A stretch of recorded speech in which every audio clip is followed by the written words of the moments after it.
Tu as sûrement déjà entendu parler de Clubhouse, ce nouveau réseau social UP très fermé qui fait fureur en ce moment. Après seulement quelques mois, cette application sortie de nulle part est déjà évaluée à la modique somme d'1 milliard de dollars. Elle avait déjà franchi le seuil des 100 millions en mai alors qu'elle ne comptabilisait dès lors que 1500 inscrits. Mais si Clubhouse connaît une telle croissance, ce n'est pas uniquement parce que son produit est bon, mais c'est surtout grâce à une stratégie marketing de dingue que personne ne voit. Mais comment est-ce possible? Comment est-il possible de créer le nouveau réseau social à la mode et de péter tous les records en moins d'un an? Quelle est la recette d'un tel succès et quelle est la stratégie marketing démoniaque qui permet à cette toute jeune application de déjà rivaliser avec les plus grands? C'est ce qu'on va voir de suite, générique. En avril 2020, deux diplômés de Stanford, Paul Davidson et Rohan Seth, lancent Clubhouse, un nouveau réseau social étrange qui va retourner la toile. Étrange puisqu'il se base uniquement sur l'échange audio. En effet, sur Clubhouse, pas d'image, pas de vidéo, pas de texte, mais uniquement des conversations audio que les gens peuvent suivre et dans lesquelles ils peuvent intervenir. Avec le confinement dû au coronavirus, l'application connaît un essor monstrueux. En mars 2021, Clubhouse compte déjà plus de 2 millions d'utilisateurs inscrits alors qu'elles n'ont comptabilisé que 1500 en mai 2020. Alors autant pour moi, j'ai vérifié sur deux autres sites et ce n'est pas 2 millions en mars mais 2 millions en janvier. Par contre en mars c'est un minimum de 10 millions d'utilisateurs puisque ce seuil a été franchi durant le courant février et qu'on n'a pas de source exacte à l'heure actuelle. Mais voilà, un minimum de 10 millions d'utilisateurs, donc c'est encore plus énorme que ce que je pensais. Sur ce, bref, on reprend. En janvier, l'entreprise parente de Clubhouse, Alpha Exploration Co, est évaluée à la modique somme d'1 milliard de dollars alors qu'elle avait déjà passé le seuil des 100 millions en mai lors d'une première estimation. Petite anecdote pour le peu amusante, il s'est avéré qu'une entreprise, Clubhouse Media Group, une société de marketing américaine n'ayant strictement rien à voir avec l'application si ce n'est son nom, a vu sa capitalisation boursière augmenter de plus de 1000% en un an du fait d'un malentendu assez fou, passant ainsi de 225 millions à plus de 2,5 milliards de dollars. Tout ça à cause d'une confusion de la part d'investisseurs qui pensaient acheter des actions de l'entreprise Alpha Exploration Co. Ça nous donne un net aperçu de l'engouement que connaît notre nouveau réseau social Clubhouse. Mais une question se pose, comment un tel succès est-il possible ?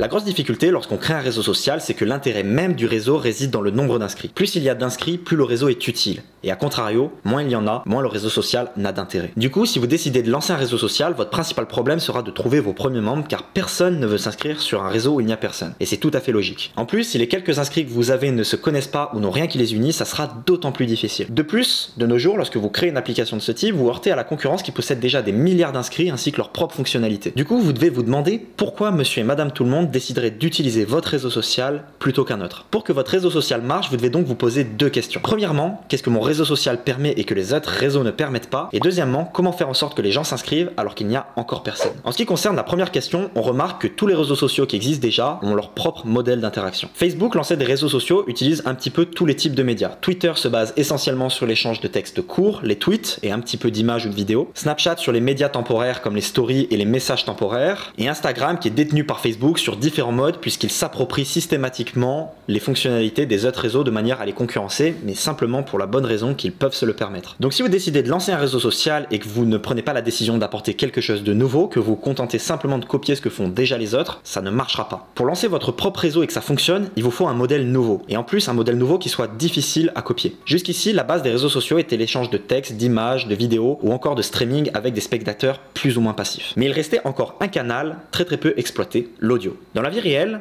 l'essentiel, si ce n'est la totalité des interactions sociales, se font verbalement. Alors pourquoi ne pas transposer ce principe dans le monde virtuel? C'est la prouesse qu'a réalisé Clubhouse en faisant ce qu'aucun autre n'avait jamais fait. Mais attention, Clubhouse n'est pas une plateforme de podcast. Dans un podcast, il y a d'un côté le podcasteur et de l'autre les auditeurs. Et ça, c'est pas une interaction sociale, c'est simplement un format de contenu. Là où Clubhouse est très différent, c'est que les auditeurs peuvent intervenir et interagir avec le ou les podcasteurs. C'est une véritable plateforme de discussion en ligne. Et c'est donc grâce à ce modèle nouveau que Clubhouse a su tirer son épingle du jeu. En ce qui concerne la deuxième question, comment faire en sorte que les gens s'inscrivent alors qu'il n'y a encore personne, nous allons remonter le temps et parler du père des réseaux sociaux, Facebook, qui avait une stratégie déjà très ingénieuse à l'époque et dont vous allez voir qu'elle n'est pas si différente que celle que Clubhouse applique aujourd'hui.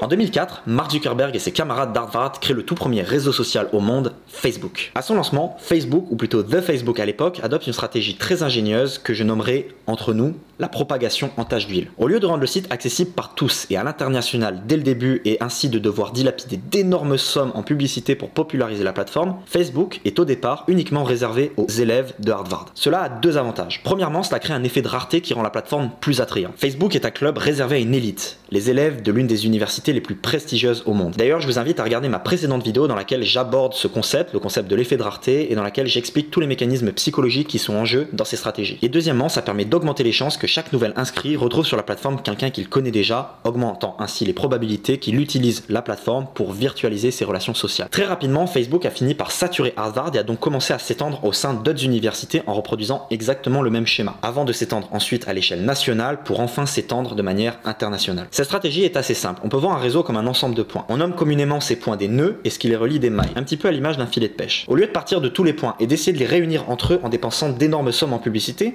on part d'un point central que l'on sature progressivement avant de s'étendre de proche en proche et de plus en plus loin. D'où cette image de la tache d'huile qui se propage dans un vêtement. La similitude avec le lancement de Clubhouse ne vous saute peut-être pas aux yeux. Pourtant, notre nouveau réseau social utilise exactement les mêmes leviers à sa manière que Facebook à son lancement.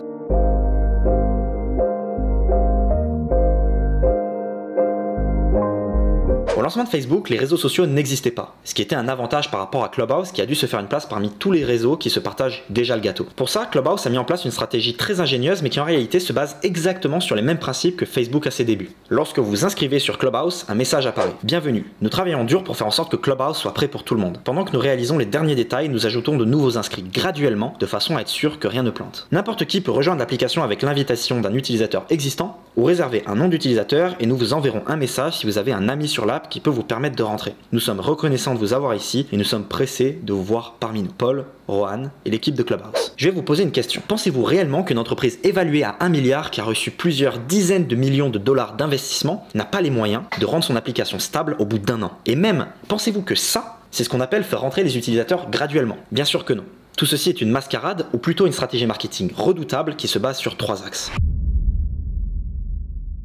Le premier axe de cette stratégie est l'effet de rareté généré grâce à la privation. J'ai parlé de l'effet de rareté dans ma précédente vidéo. Rendez un produit difficile d'accès, les gens voudront à tout prix s'en emparer. Ce message d'accueil n'a pas d'autre objectif que de créer une frustration. Vous venez de télécharger l'application et votre objectif est donc de vous inscrire pour pouvoir l'utiliser. Mais ce que vous voyez en lançant l'application, c'est que vous ne pouvez pas le faire. Pas tout de suite, parce qu'on ne vous y autorise pas. Votre réaction sera donc instantanément de vouloir encore plus le faire et vous parcourrez donc tous vos contacts Instagram à la recherche d'une invitation. C'est ce que je me suis moi-même surpris à faire. Mais l'objectif ici n'est pas de réellement rendre l'inscription difficile. Parce que objectivement, ça m'a réellement pris 2 minutes pour trouver quelqu'un avec une invitation. L'objectif est de donner l'impression qu'il est difficile de s'inscrire et que pas tout le monde est autorisé à le faire, et pourtant c'est faux parce que sinon il n'y aurait pas autant d'inscrits sur la plateforme. Et ensuite, la deuxième option que l'on vous propose qui consiste à réserver un nom d'utilisateur n'a pas d'autre objectif que de vous frustrer encore plus, car quand vous réservez un utilisateur, vous ne savez pas à quel moment vous allez être autorisé à rentrer. Et du coup, ça vous laisse sur un sentiment d'échec qui n'attend qu'une seule chose, c'est d'être vengé. Mais ce n'est pas tout, car vous allez voir que Clubhouse n'est pas un simple réseau social de bas étage.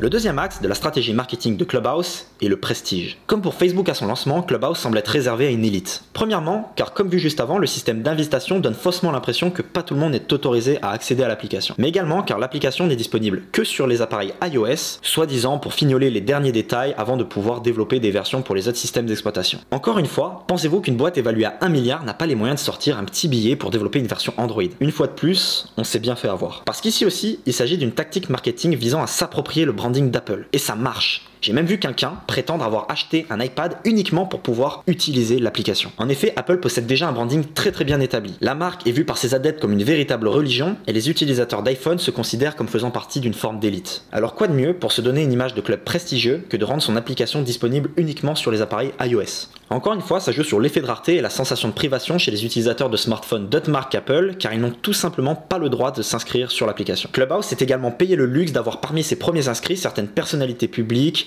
célébrités ou politiques qui n'ont fait qu'augmenter encore plus l'image prestigieuse du réseau. Et ça ne m'étonnerait pas du tout que Clubhouse se soit payé une stratégie de marketing d'influence en achetant ces personnalités publiques avec une partie des quelques millions de dollars d'investissement qu'ils ont reçus à leur lancement. Mais pour garantir une conquête à l'échelle planétaire et aussi rapide que celle que connaît Clubhouse, il nous faut encore un ingrédient.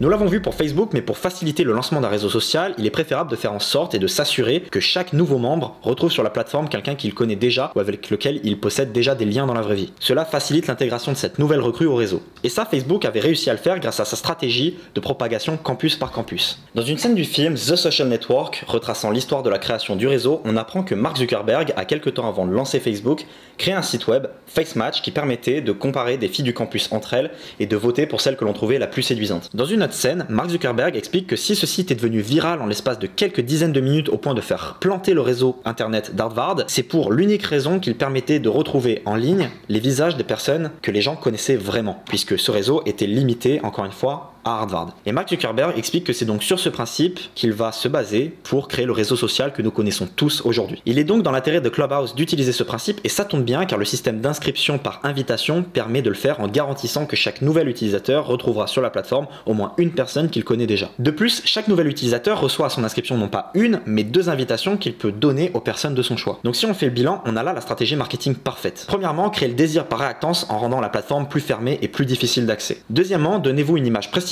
en réservant l'accès à une forme d'élite tout en exploitant le branding et la notoriété de marques ou de personnalités reconnues. Et troisièmement, propagez votre produit tel un virus grâce à une stratégie de proche en proche exponentielle ne nécessitant même pas de faire appel à de la publicité. Mais ce n'est pas tout. Dans ma précédente vidéo, j'ai expliqué qu'une polémique ou un bad buzz peut, s'il est bien calculé, être tout à fait profitable. Et en effet, l'application Clubhouse connaît déjà sa petite polémique à elle.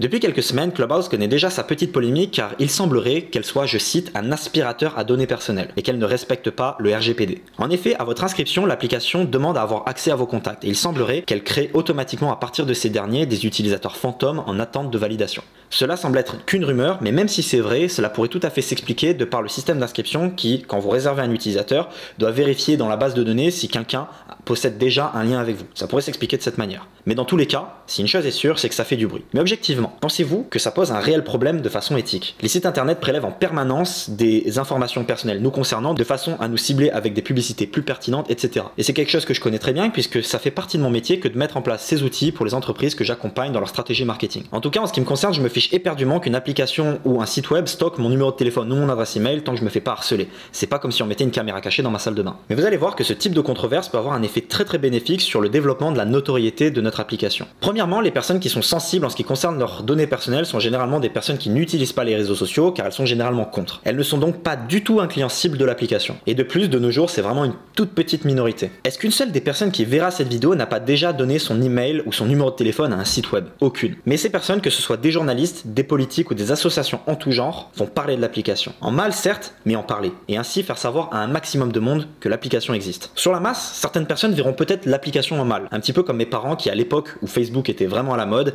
étaient complètement contre, exactement pour ces mêmes raisons de données personnelles. Et qui finalement, aujourd'hui, quelques années plus tard, ont tous deux un compte et utilisent Facebook plus que moi. Mais si une chose est sûre, c'est qu'au moins elles ont connaissance de l'application et ainsi pourront en parler autour d'elles. Et les autres s'inscriront peut-être par curiosité. Et il se pourrait même qu'une autre partie de cette audience veuille s'inscrire à tout prix par réactance, car si l'interdiction par un gouvernement ou par une autorité comme la CNIL pèse sur un réseau social ou une application comme celle-ci, une partie de la population se verra privée de sa liberté de s'inscrire et voudra encore plus le faire. Ce qui est tout à fait profitable pour l'application qui de toute manière, je pense, trouvera une solution pour esquiver cette procédure. Et ça, c'est précisément tout l'effet contre-productif de la censure dont je parle dans ma précédente vidéo. On a donc là une stratégie marketing parfaite et très puissante qui utilise notamment tous les leviers de la réactance dont j'ai parlé précédemment. Mais maintenant, qu'est-ce qui va se passer ensuite ?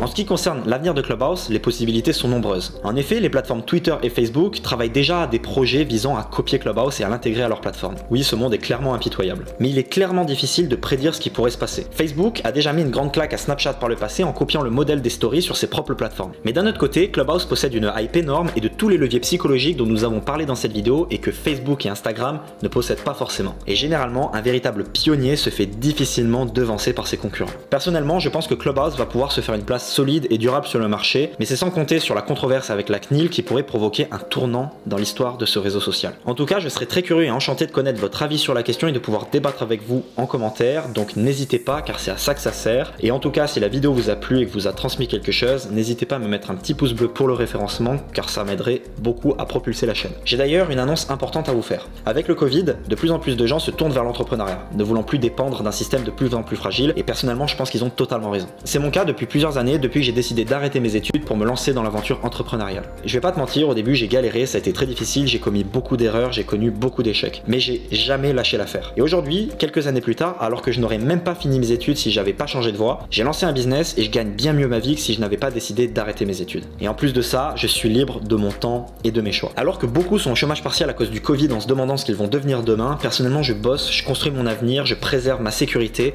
et mon revenu triple ou quadruple chaque année car j'ai développé une offre dont les gens ont besoin et ils me payent pour y avoir accès. Peut-être que toi aussi t'aimerais bien quitter les rails qu'on t'impose et qui de toute façon montrent clairement leurs limites. Peut-être que tu as de l'ambition et que tu as envie toi aussi de créer ton propre truc comme moi j'ai pu le faire et enfin de t'éclater, de vivre pour quelque chose qui te fait vibrer. Et si c'est le cas, j'ai une bonne nouvelle pour toi. Alors je te dis tout de suite, je suis pas un de ces gourous du web à la con qui va te proposer un système magique pour devenir le prochain Elon Musk en 3 semaines. Si ton but est de réussir sans rien faire, tu peux directement quitter cette vidéo car je pense que tu n'as pas le bon mindset et je n'ai pas envie de te faire perdre ton temps. Mais si c'est pas le cas, que tu as vraiment des rêves et que tu es prêt à faire ce qu'il faut pour les réaliser, sache que dans quelques semaines, je lance une formation en ligne d'un tout nouveau genre. Un plan d'action clé en main qui va te permettre de lancer un business sur le web en fonction de tes passions, de ce qui te fait vibrer dans la vie et de tes compétences si tu en as. Aujourd'hui, je te donne la possibilité d'être accompagné par moi et une équipe qui a des années d'expérience en marketing pour faire en quelques mois ce que j'ai mis des années à faire. Je n'ai pas voulu en dire plus ici pour ne pas dénaturer la vidéo, mais si ça t'intéresse ou si tu es curieux, tu peux cliquer dans le lien dans la description pour découvrir le contenu du programme et comment nous allons ensemble atteindre ces résultats. Et si ça te branche, tu pourras rejoindre la liste d'attente pour être prévenu quand le programme sera lancé, pour ne pas louper ta place et pour pouvoir profiter du tarif de lancement sans engagement. Tu as toutes les cartes en main.